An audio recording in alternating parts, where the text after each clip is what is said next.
Happy Sunday, everyone. Welcome to Our Issues Birmingham. I've got Mark Martin with Build Up Birmingham today as my guest. Hello, Mark. Thanks for being with us on Our Issues Birmingham. How are Thanks you? so much for having me, Tommy. You Doing doing well. How are okay? you? I'm good. I'm good. It's a lovely day in the Birmingham area. I got interested in Build Up Birmingham about 4 years ago when Mayor Woodfin became mayor. I didn't know about Build Up Birmingham, but I did know about the Birmingham Home Builders Association. Um, why don't you start by just telling us a little bit about yourself and how Birmingham Build Up came into existence? How about that? Yeah, thanks. You didn't know about Build Up 4 years ago because we didn't exist. So I'll let you off the hook for that one. Okay. So my name is Mark Martin. I'm the CEO of Build Up, which stands for Build Urban Prosperity. So the UP is an acronym. And that's what we're all about, is helping to lift up this community by empowering and equipping certainly the young people, but also the entire community to have a voice and determine their own future. That's what our vision is to equip and empower young people and communities to determine their future, whatever that looks like. And we go about that by running a high school. So Build Up Inslee and Build Up Titusville are two high school campuses where young people are getting a quality high school education, but we're also linking that together with the workforce. And that's where the home builders come in. We're the first school in the state to implement the HBI curriculum. That stands for Home Builders Institute. And it's about giving kids real world skills. So they're learning that in sort of a shop class setting, but then in the afternoons, they're going out into their own communities in Inslee and in Titusville and across Western Birmingham right now and rebuilding homes in their neighborhoods. There's nothing more relevant, more applicable than blighted, boarded up homes that they pass every day. And our kids are a part of bringing about that change, revitalizing those homes. And not only are they getting paid to be a part of our school and our program, but they also eventually become homeowners of these places that we're revitalizing. And the long-term vision is that they are being anchored to their own neighborhoods through asset accumulation, owning a home, and then they are leading the long-term change collectively. So as we start to graduate students off, and we had our first high school graduates last year, but there are 3 parts to our program: a high school component, which Build Up is an accredited high school, then a post-secondary piece where our students may go to one of our partners, Lawson State Community College, for example, to earn a credential or a degree, an associate's degree. And then the third piece is what we call the path to the middle class. And once they've accomplished those 3 things, so that's having a middle class job or launching their own small business or even taking an associate's onto a 4-year degree, that's when they become homeowners at a 0% interest mortgage.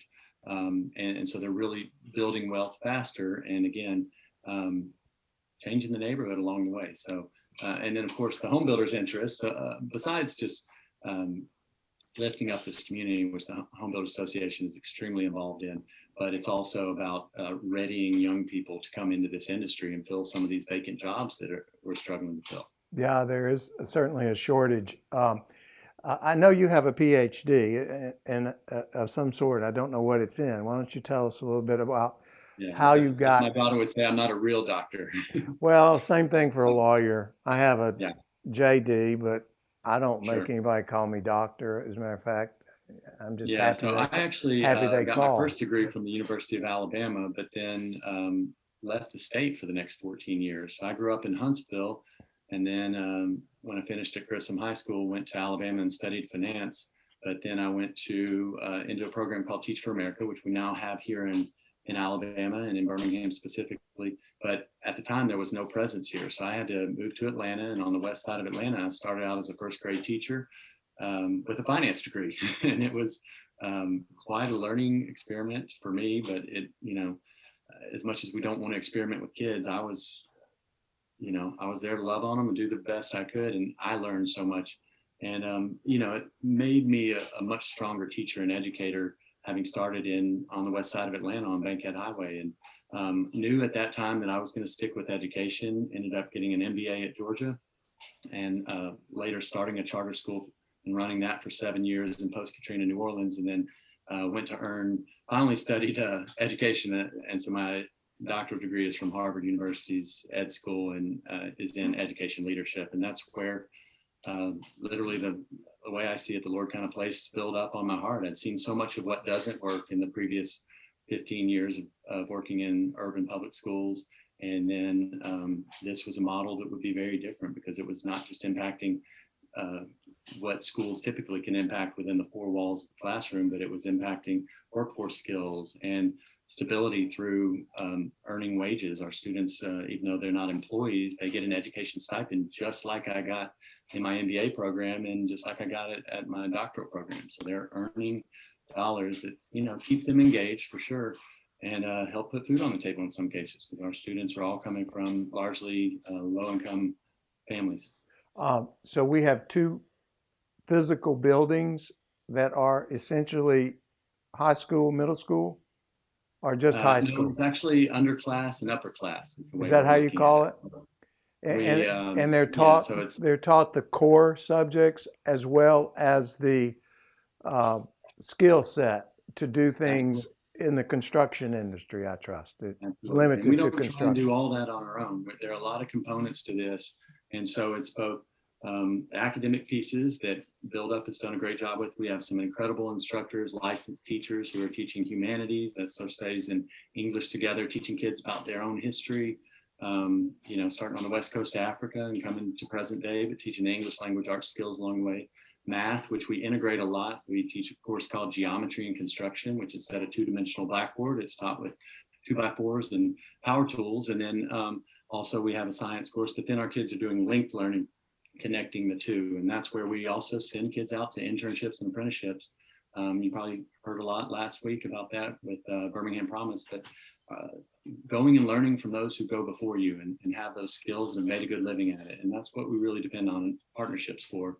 And that's how we pull it off. So Abyssinia Missionary Baptist Church is our Inslee School, and then we're opening the Build Up Titusville Upper Class Campus at the Titusville Cultural Center at 6th and Goldwire.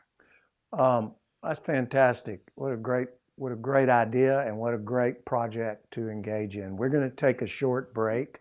I want to come back and get into some more specifics about how a person would engage. This is Our Issues Birmingham. Don't go away. We'll be right back.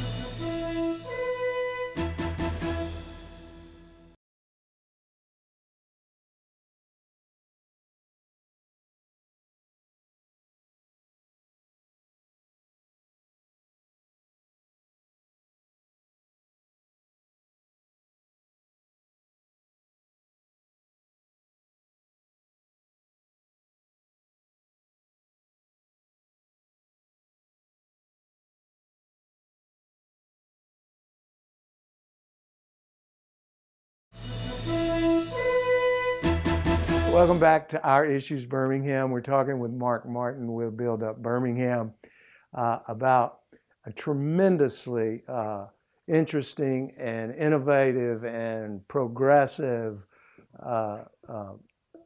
education system, I think would be a way to call it, a thing to call it. So is there an age limitation on who can participate from the student's perspective? Yeah, there is. Unfortunately, we would love to serve everyone who's willing, and I can't tell you how many parents have come to us and said, I wish this program existed when I was in school. But we do take students as they leave 8th grade and come into high school. So ideally, 14, 15 years old is when they start with us. They can transfer in as 16-year-olds, but we have a lot of work to do in a very short time in the big scheme of things. So our program is 6 years in total, but we want to get young people certainly before they've dropped out, but young people who want something different out of their education and are willing to work for it. So they want to learn a skill. I often told my daughter after she graduated college that if you took the 6 years, because nobody typically finishes in 4, but the 4, 5, or 6 years that it takes you to go through college and dedicate that to developing either a business or a skill, you would probably be better off in today's society at the end of that 6-year, 5-year period than you would be with a college degree and no ability to get a job because there are no jobs out there. This was some time ago. Now we have plenty of jobs, but they're not jobs that people seem to want. So a typical student, if you're talking to parents that are listening, that want their child to engage in what you have to offer, what do they need to do? Parents, grandparents, social workers, counselors. I hope all of your ears are perking up. Um, our goal is to get students who are eager to be change agents in their community as well. It's not just about bettering their own future, it's about lifting up their community along the way as well. And for so many, school and what they want to do in life, there's no real connection. Either that or they've never really seen the role models in the professional fields or in the trades that they need to see to know that they can even dream bigger than what's in front of them. We always say a kid can't be what a kid can't see. So we're looking for young people, again, ideally leaving middle school, and we'll start enrolling in the fall for the fall semester next year in March and April. So this spring, any young people, but eighth, ninth graders who are wanting something different out of their education, they can come to us. They attend school, just like a traditional school, and that we're there, but our hours are longer. Our kids are working really hard. It's an 8 a.m. to 5 p.m. schedule. So our kids are getting an academic quality foundation, because that is critical that they have that, but we're connecting it to the workforce skills, and then also connecting our young people to the industry. Well, but what I'm trying to find out is, I'm a parent, I have a child who's in that demographic. They go online and make Absolutely. application? How do they, is that what they do? So our website is buildup.work. We're putting kids to work, working hard, learning skills, learning their academics. So buildup.work, that's the easiest way to get connected. Our phone number as well is 205-847-4086.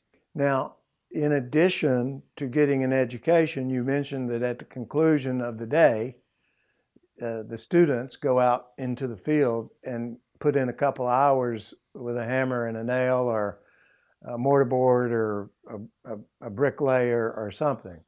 Are they compensated for that? So they aren't directly compensated for that. They're directly compensated for being a part of the program. They get as we call it, an educational stipend. So it's not an hourly wage. They're not our employees, but from being a part of this program, they do get, the upperclassmen can earn up to $300 a month with us, and that's for participating in the program, for working hard, that sort of thing. But again, they're making very tangible change in the community along the way, and then they're gaining these workforce skills. And upon graduation, what happens?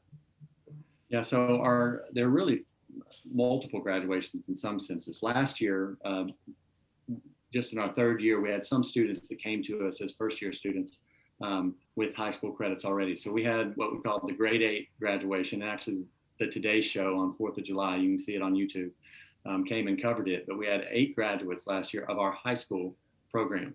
But they're not done with us at that point. Then they go on to pursuing employment and furthering their education, either through partnerships with Lawson State, and they take college courses even prior to that with Lawson State. So our high schoolers are Tuesdays and Thursdays going to Lawson's campus. But the second piece to home ownership, we call this the road to home ownership. It's high school diploma, and then it's a post-secondary degree or credential. So that could be a journeyman's license in plumbing or electrical. That could be an associate's degree in nursing. We don't pigeonhole our kids to what they want to pursue, but we want them all to be homeowners. So they learn a lot of workforce skills along the way. And then the third piece is what we call the path to the middle class. And that's either taking a salaried position with one of our partners, and often they will have had 2-3 years of work experience with this group first, but not just a position, but a middle wage job, $38,000 plus, $18 to $20 an hour jobs. The second is take their associates onto a 4-year degree. That's another great option, getting a bachelor's degree to enter the middle class. The third is to actually launch a small business, but we know that's a lot more complicated than just having a good idea. But those are the 3 paths to the middle class. And when they accomplish one of those with their associate's degree or credential and the high school diploma, that's when they have completed the whole program. It's about a 6-year process. And that's when they can take ownership of one of our homes with a 0% interest mortgage. I want to talk about that when we come back from Great. break more specifically. This is Our Issues Birmingham. Don't go away. We're going to take a short break. We'll be right back.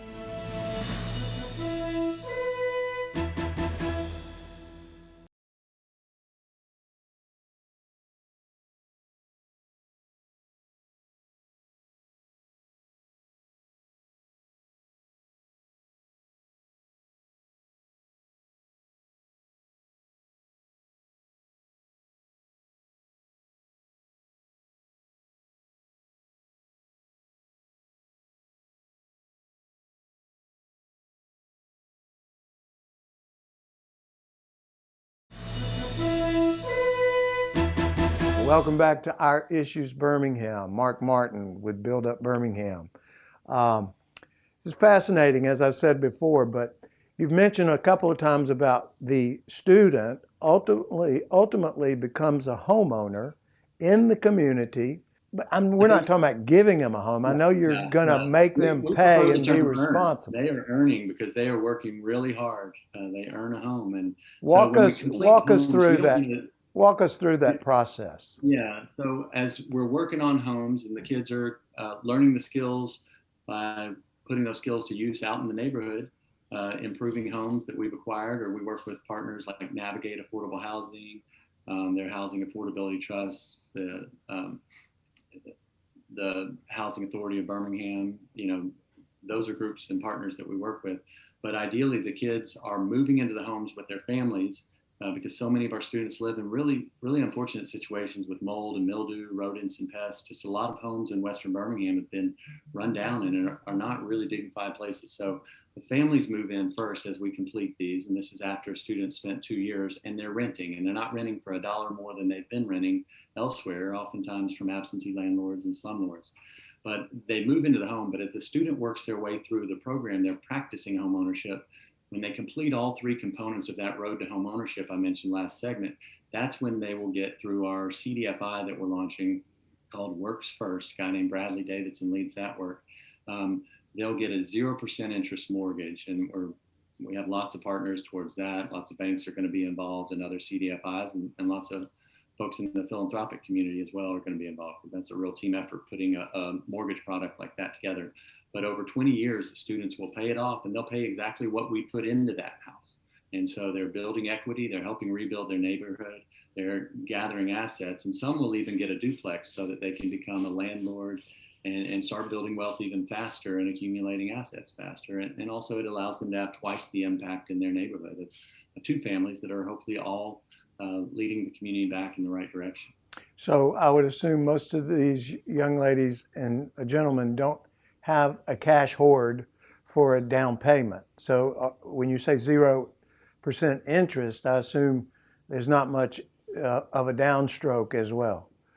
Exactly. And there are so many of this. I feel like the biggest need we got to get out there is information. There are so many good programs with Horizon Bank and New Horizon Bank and Trustmark and Regions and you name it. West Alabama Bank, so many, Commerce One even has some incredible things going where folks can get into homes and home ownership and get away from renting and giving somebody else your dollars. And that's what we try and connect our families to. But the product for our students is really special because they can get in without significant savings. Although we do work with our students on the financial literacy skills, so they are saving up for a vehicle to be able to get to and from work, that sort of thing. We have a program called Tools for Success for that.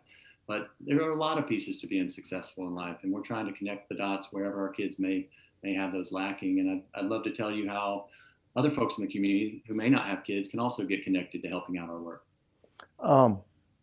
Well, I don't know how many students you have currently, but it sounds like you're on the right track. So how many do you have currently involved in your program? Yeah, we have 61 students currently. That's about 3 cohorts of 20 kids is kind of how it would break down. But we're going to be adding up to about 240 over the next few years between the 2 campuses. So it's still a pretty niche program. All of our students are below the poverty line for the most part. They access a $10,000 tax credit scholarship. So any person, you, me, anybody who owns a company, can actually contribute to their scholarships by redirecting their tax dollars away from the Department of Revenue. So this is if you owe a state income tax, you can put 50% of that towards our scholarship organization to help support local education called the Bama Works Fund. And this is a state program that's been around for 2012, but nobody really knows about it. So we would take a federal deduction for it. Yeah, so it's literally instead of paying your taxes to the Department of Revenue, half of them can be redirected to support kids here locally. And you just claim it on My Alabama Taxes and then cut a check to the Bama Works Fund. But state taxes, not federal taxes. State income taxes, but it can help you out on your federal, actually. Okay, interesting. And funding comes from a variety of sources? Absolutely. We've had so much support here locally. The Johnson Family Foundation, the Mike and Gillian Goodrich Foundation, the Greater Birmingham, Foundation. There's so many. I'm going to leave so many of them Yeah, off. I know. Alabama Power Regions, you name it. So it's a Protective Life. community We've got a effort. lot. Now, are we taking, I know Mayor Woodfin has talked about a lot of properties that he's demolished that were in rough shape. Are those the properties that we're taking and trying to build back on? No, typically not. There are so many homes that just should not be saved. It would cost too much money. And in many cases now, the homes that he's demolishing, we are trying to work with the Birmingham Land Bank Authority and others, the Home Builders Association, to acquire those properties. And we have folks from all over the other side of the mountain donating homes that would otherwise end up in a landfill. And we're picking them up off the foundation, rolling them over the mountain, and our students are helping to rebuild those homes. And folks can get a big tax credit, tax deduction for that as well. Instead of sending a home to a landfill, we're just giving their home a new home while they demolish it and build their dream home on a Homewood lot or a Crestline lot. So that's another part of our program. We're just trying to be innovative and do things differently and make the most out of real mutually beneficial partnerships across Greater Birmingham. Well, it's a wonderful idea. It's a wonderful project, and God bless you for having the energy and the vision to do it and see it. Thank you so much. I want to thank you for being with us. Huh? So there's a whole team of folks behind this, faith-based community. Abyssinia Missionary Baptist Church is our host of our Inslee campus. Pastor Patterson's incredible there. So it is certainly not me. It would have fallen flat a long time ago if it was just me, but it's our entire community. Well, thank you, Mark, for being with us. We appreciate everything you're doing. This is Our Issues Birmingham. Thanks for being with us this week. We'll see you next Sunday.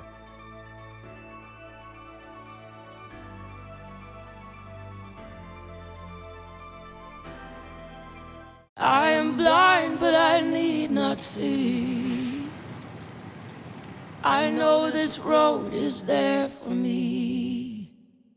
I think it's just vapor and flavors. It won't hurt my kid like cigarettes. Get your head out of the cloud. Talk to your kid about vaping. Visit talkaboutvaping.org.